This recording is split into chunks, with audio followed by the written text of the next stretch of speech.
I'm Lisa Caccamise. And I'm Paul Tappenden. And we're Suburban Foragers. I've never done a soup before, at least not for Suburban Foragers. Paul's made soup, fabulous soup with ramps and all kinds of sorrel things. Sorrel and nettles and nettles. yeah, nettles makes a great soup. Yeah, delicious. But today we're going to do something a little different. We're actually going to throw some meat in the mix. So let's get started. Yes. So these are the tops of our field garlic, and we're going to cut a little bit off, put that aside, and get the good stuff in the center. And we're just going to give it a mince. I want a fair amount. I have about a pound of meat. So to a pound of meat, maybe you want a third of a cup. You could even go half cup if you want. So I'm just going to make some space here. And first thing that goes in the bowl is the turkey. Which we foraged today. Yeah, put through my grinder. Yeah. We're going to add, like I said, a third of a cup of the tops of the field garlic.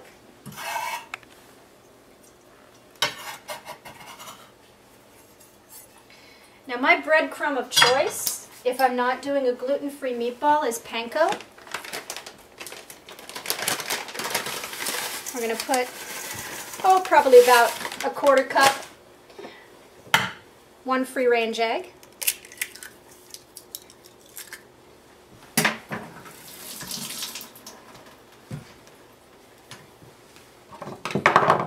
We're going to put in some Romano cheese, which could be Parmesan, could be any hard cheese that you can grate. Probably about, I don't know.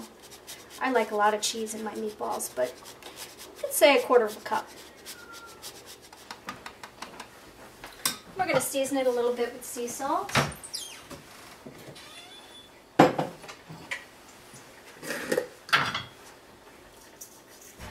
Just a sprinkling.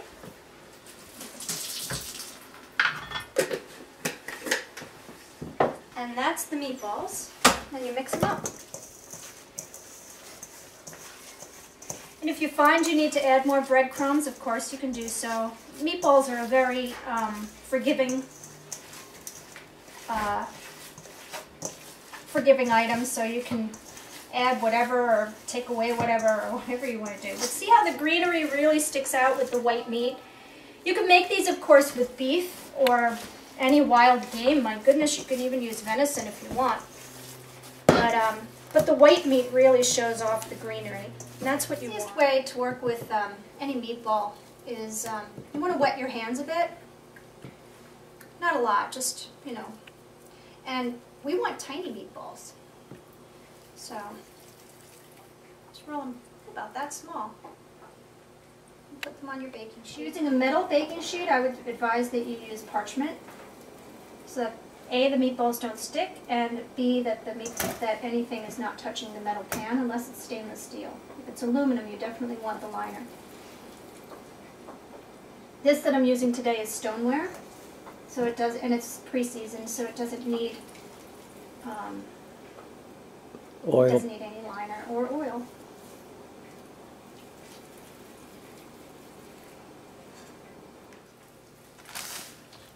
This is the carrot, the wild carrot, and I'm gonna cut this up to go into the soup. So I'm just gonna cut it into reasonable pieces. That's it. That's all it needs. I mean, I wish we had more, but this is all we found today. I like to use the wild parsnip too, but that really isn't available until the fall. Although actually you can get it in the spring, but it's better in the fall because it sweetens up after the first frost. Okay, so I'm going to use this. It's kind of like using parsley in your food. So I'm going to chop that up too. It smells great. Yeah, huh? Oh yeah. It smells just like carrots. One of the ingredients that we're going to put into the soup are these Jerusalem artichokes, which we dug up the other day, and I'm just cutting them into chunks, and they don't take long in the soup to soften up. Here goes one on the floor. Oh. So that's all we need to do, just kind of uneven chunks. And they'll retain their crunchiness, yeah? Well, it depends how long we keep them in the soup for. If we put them in toward the end, they will. Okay. If not, they will soften up, you know, within about 15 minutes. So we can take our choice on that, you know. Good, but either way, they're edible. Oh yeah, you can eat them raw. I mean, they're delicious raw. And since these have been overwintered, over a cold, frosty winter, they tend to sweeten a lot. So these will be nice and sweet. Whereas when you first pick them, they're more starchy. With the meatballs, they're all ready to go. Now, of course, you can fry them if you'd like, and that's perfectly acceptable. But what I like to do is firm them up before they go in the soup so that they don't fall apart in the soup. Therefore, I'm going to bake them, and I have the oven at 400, and I'm just going to, these are so tiny, I'm going to put them in for maybe 6-8 minutes. I'm not going to cook them all the way through because they're going to cook in the soup too. So, just to firm them up.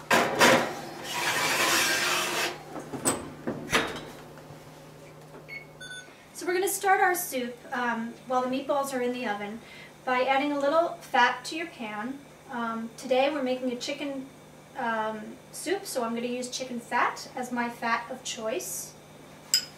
I just rendered this myself, which is very easy to do.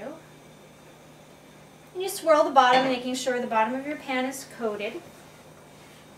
And the first thing I'm going to add is I have a conventional leek.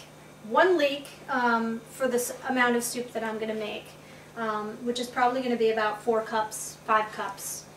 So once your fat is nice and hot, your pan is nice and hot, you add the leeks. And you get them coated with the fat. Now I like to let these go until they're just turning brown, which could be anywhere from, if you're at a high flame, it'll probably be about 6 or 8 minutes. So our meatballs are just cooked. The tinier ones are probably cooked through, but they're nice and firm now. They may not be cooked all the way through, but that's okay because they're going to finish cooking in the soup. But they're firm enough to put in the soup so that they won't fall apart if I just put them in raw. Our leeks look really good. If you can see, they're just starting to turn brown, which is the way I like them. Now what I'm going to do is I'm going to add our wild carrot root and conventional carrots, just because it's the time of year for them to be in season. Give them a stir.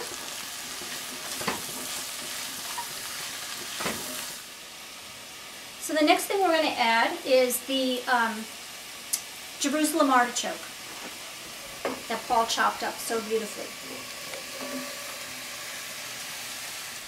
So while the carrots and the Jerusalem artichoke and all the root vegetables are now cooking a little bit with the leeks in the soup, I'm going to cut up our greenery, which is going to go in, which is our daisy fleabane, and I'm just going to give it a rough chop. And now I'm going to add the stock. Now, of course, homemade chicken stock is best, but I didn't have time to make it, so we're using the carton.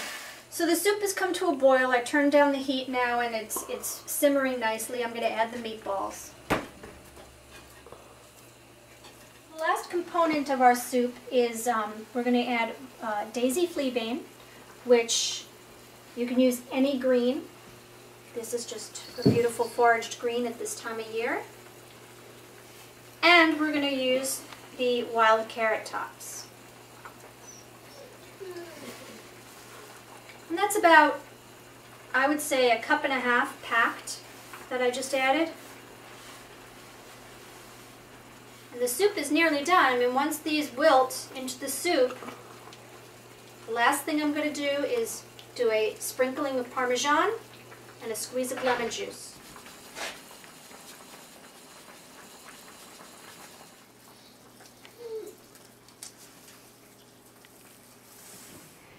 So this is our soup, our springtime soup with foraged greens and turkey meatballs with greens in them and I can't wait to try it. I really can't. This is I've watched this coming together, and I'm thinking this is going to be great.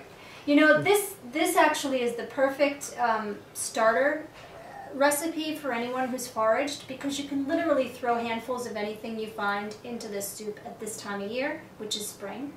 Because it's mostly the onion family, right? Yeah, I mean, I find soups great for almost any time of the year except the height of the summer when it's too warm. But, you know, spring and fall, I mean, it's a great way to cook whatever you find, because that way you don't need a large amount of anything. Right. So I want to give this a go. Let's give this a try. Mm-hmm. I love the way you can see the greens in the meatballs. Uh-huh. Mm. Oh, this is good. Oh yeah. You know, I can taste those Jerusalem artichokes. That's the first flavor that I had. And they're still crunchy enough to retain their personality. I think you're right though. I think adding them towards the end is probably best. I let them simmer with the carrots for maybe 6 minutes, and it didn't even need that. No. No, well, the thing is that if you leave them too raw, they tend to give you wind. So you're better Don't off. want that. No. Oh, this is nice. Very good. One more bite.